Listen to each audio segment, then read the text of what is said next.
I should return mid-September or so. If I don't look for me.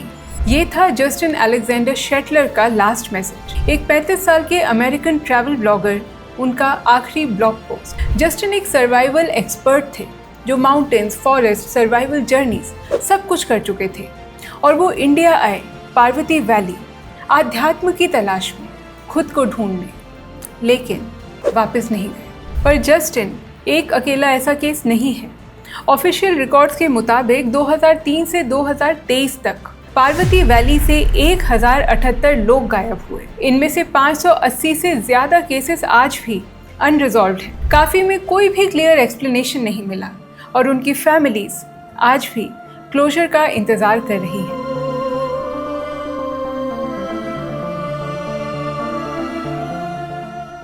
Social media ने पहाड़ों को एक emotion बना दिया है।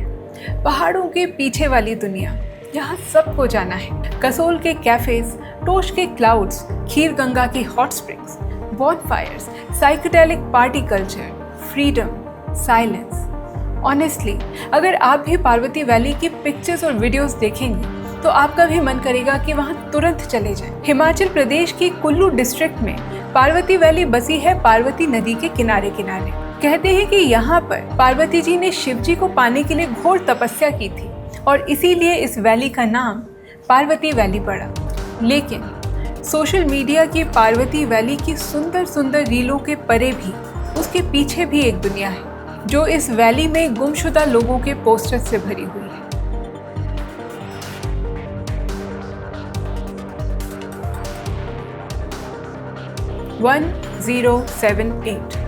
एक 1078 हिमाचल प्रदेश पुलिस और मीडिया की रिपोर्ट्स के हिसाब से 1078 ट्रैवलर्स पार्वती वैली से सिर्फ 20 सालों के अंतराल में, यानी कि 2003 से 2023 तक गायब हो गए। और ये सिर्फ रजिस्टर्ड केसेस की काउंट है।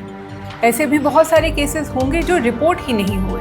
इन 1078 मिसिंग केसेस में से सिर्फ 21 फॉरेनर्स थे, बाकी के सारे इंडियंस। कुछ बैकपैकर्स थे, कुछ ट्रैकर्स थे, कुछ सोलो ट्रैवलर्स थे और कुछ वहाँ स्पिरिचुअलिटी की तलाश में आए थे। इनमें से 498 लोग तो ट्रेस हो गए, कुछ जिंदा मिले और कुछ की बॉडीज मिली नदी, खाइयों और जंगलों में। पर अगर हम फॉरेनर्स की बात करें तो 21 मिसिंग फॉरेनर्स में से सिर्फ एक रशियन नेशनल की ही बॉडी मिली। पर बहुत लोग, 580 से भी ज़्यादा, कहाँ डिसअपियर हो गए, इनका आज तक कोई सुराग नहीं मिला है। और शायद इसीलिए आज पार्वती वैली को इंडिया का बर्म्यूडा ट्रायंगल कहा जाने लगा है।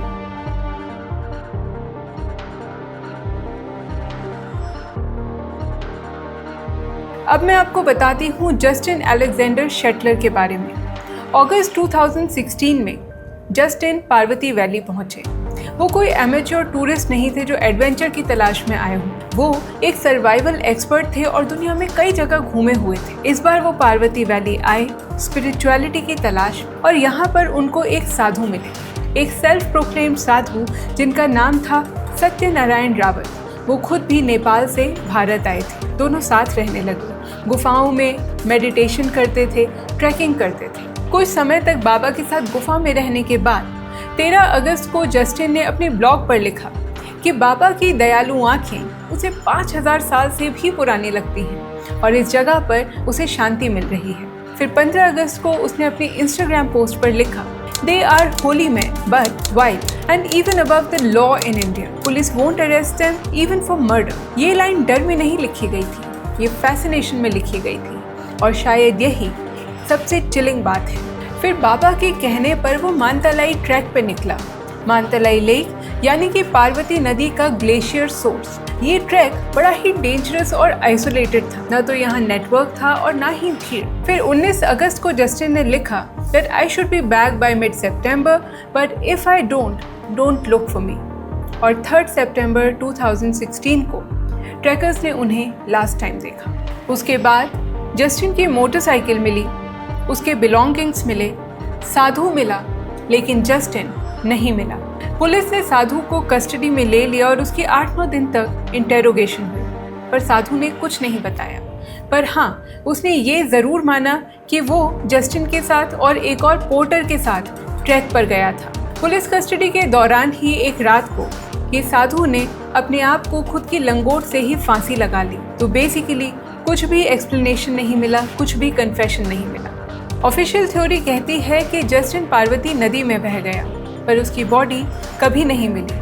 और साधु ने आत्महत्या क्यों की, इस बात का भी कोई क्लियर कट जवाब हमें नहीं मिला है। जस्टिन का केस बहुत वाइडली रिपोर्टेड है, पर ये एकमात्र ऐसा केस नहीं है। ध्रुव अग्रवाल 32 साल का बिजनेसमैन नवंबर 2021 में खीर गंगा के सिंपल और पॉपुलर ट्रैक पर गया। वो अपनी बहन मनिका के साथ कॉल पे था। फिर एक जर्क आया, ऐसा लगा कि वो नीचे से कुछ उठाने के लिए झुका हो और फोन कट हो गया। वो ध्रुव का आखिरी मोमेंट था।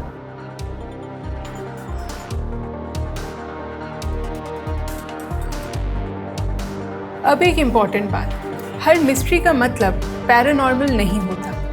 पार्वती वैली की ज्योग्राफी जेन्युइनली बहुत डेंजरस है। यहाँ पर तेज बहाव है जो जमा सकता है, पानी के नीचे खिंचाव है जो ऊपर से दिखाई नहीं देता, काई लगी चट्टानें हैं, एक गलत कदम और आप सीधा मौत के मुंह में। और यहाँ की ट्रेल्स के साइड में कोई बैरियर्स भी नहीं लगे हैं। Dense forest, no network zone, landslides, cloud burst, sudden weather shift. कभी कभी तो एक्सपीरियंस ट्रैकर्स भी कंफ्यूज हो जाते हैं, और अगर कोई नशे में हो या सोलो ट्रैक कर रहा हो तो एक छोटी सी गलती भी बेहद भारी पड़ सकती है। और इसीलिए यहाँ के ऑफिशियल्स ज़्यादातर केसेस को एक्सीडेंट्स मानते हैं। और एक्सपर्ट्स ये भी कहते हैं कि हिमालयन रिवर्स में बॉडीज़ का मिलना बहुत मुश्किल होता है। फ्रीजिंग टेम्परेचर्स, तेज़ अंडरकरेंट्स और पत्थरों के बीच में फंसने की वजह से। और ऑनेस्टली काफ़ी केसेस एक्सीडेंट्स ही हो सकते हैं, लेकिन 580 प्लस अनरिजॉल्व्ड केसेस मतलब क्वेश्चंस तो बनते हैं।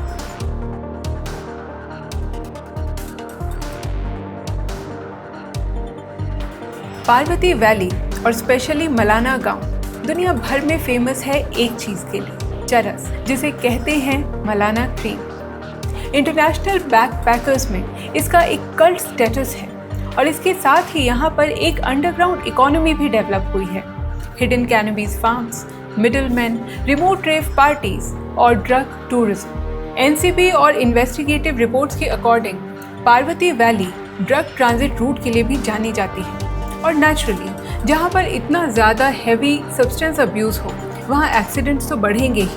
ट्रैकर्स इंटॉक्सिकेटेड होते हैं, पर फिर भी वो ट्रैक्स पर निकल जाते हैं। उनका जजमेंट इस समय वीक होता है और एक्सीडेंट्स हो जाते हैं। पर फिर भी एक सवाल एक्सप्लेन नहीं होता, ट्रैकर्स खो जाते हैं तो उनके बिलोंगिंग्स, उनका सामान कैसे मिल जाता है? शायद कुछ लोग, स्पेशली फॉरेनर्स, वॉलंटरली यानी कि अपनी इच्छा से गायब हो जाते हैं। जब उनका वीज़ा एक्सपायर हो जाता है वो यहाँ से वापस नहीं जाते, बल्कि लोकल लोगों के साथ घुल मिलकर वैली में ही रहते हैं।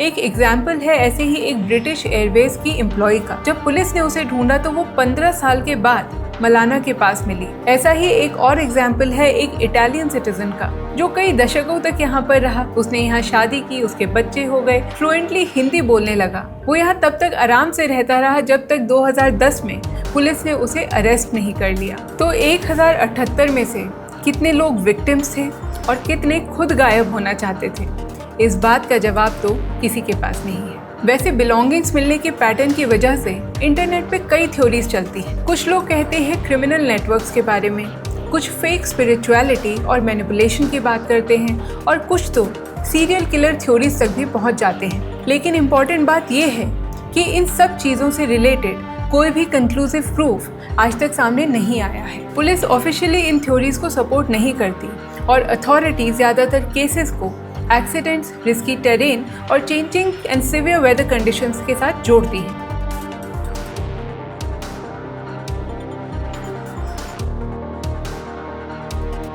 जर्नलिस्ट्स और इन्वेस्टिगेटर्स एक चीज़ बार बार नोटिस करते हैं कि यहाँ के लोकल्स ज़्यादा बात नहीं करते, क्योंकि यहाँ की इकोनॉमी दो चीज़ों पर टिकी हुई है, टूरिज्म और अंडरग्राउंड ड्रग नेटवर्क। तो अगर पार्वती वैली की इमेज खराब हुई तो उसका असर सीधा उनकी रोजी रोटी पर पड़ेगा। पर यह भी सच है कि यहाँ के लोकल सर्च ऑपरेशंस में सीक्रेटली हेल्प करते हैं, फैमिलीज को गाइड करते हैं और वार्निंग्स भी देते हैं। पर एक सवाल अब जो दिमाग में आता है वो ये कि इतने सारे मिसिंग पर्सन्स की रिपोर्ट्स होने के बावजूद, पार्वती वैली की टेरेन इतनी रिस्की होने के बावजूद लोग वहाँ जाना क्यों पसंद करते हैं? तो इसका एक रीज़न है डार्क टूरिज्म, मतलब ऐसी जगह जो बहुत ही एडवेंचरस होती हैं और रिस्की होती हैं, वो कुछ लोगों को ज़्यादा अट्रैक्ट करती है।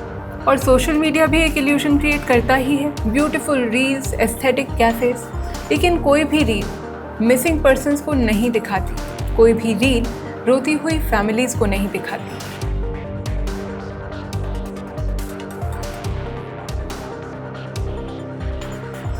मैं ये नहीं कह रही कि आप पार्वती वैली मत जाओ, हज़ारों लोग जाते हैं और सेफली आते भी हैं, और ये जगह जेन्युइनली बहुत सुंदर भी है। पर कुछ प्रिकॉशंस हैं जो आपको ज़रूर लेने चाहिए, जैसे कि अकेले डीप रूट्स पर नहीं जाना चाहिए। मानतलाई, पिन पार्वती, ग्रहण जैसे रूट्स पर गाइड्स को साथ लेकर जाना बेहतर रहेगा। वेदर अपडेट्स को इग्नोर मत करिए, अपने रेगुलर चेक इन्स करिए, अपना आइटनरी किसी ट्रस्टेड पर्सन के साथ शेयर करें। और सबसे ज़रूरी बात, नशे की हालत में किसी भी सोलो ट्रैक पर बिल्कुल भी मत जाएं, क्योंकि एडवेंचर और केयरलेसनेस में बहुत ज़्यादा फ़र्क होता है। Parvati valley is a land of contradictions. एक तरफ है स्वर्ग जैसी खूबसूरती और दूसरी तरफ अनएक्सप्लेन्ड डिसअपियरेंसेस। न तो जस्टिन शेटलर का हमें पता चला और ना ही ध्रुव अग्रवाल का, और शायद 580 फैमिलीज़ को कभी भी क्लोजर नहीं मिलेगा। पर फिर भी लोगों का जाना वहाँ पर बंद नहीं होगा। लोग वहाँ जाएंगे वहाँ की खूबसूरती को महसूस करने के लिए। बस एक रिक्वेस्ट है कि बहुत ही प्रिपेयर्ड होकर सावधानी के साथ जाएं। अगर आपको इंडिया की ऐसी अनसेटलिंग, अनटोल्ड और फैसिनेटिंग स्टोरीज पसंद हैं, तो हमारे चैनल द अननोन इंडिया को ज़रूर सब्सक्राइब करें और ये भी बताएं कि क्या आप पार्वती वैली जाना चाहते हैं या कभी गए हैं, और वहाँ की ये डिसअपियरेंसेस इतनी मिस्टीरियस क्यों हैं। क्या वहाँ की ज्योग्राफी इसका मेजर रीज़न है या कारण कुछ और है। अपने थॉट्स कमेंट्स में ज़रूर बताएं, और ऐसी और भी फैसिनेटिंग स्टोरीज़ के लिए, किस्सों के लिए हमारी वेबसाइट www.theunknownIndia.com पर ज़रूर जाएं।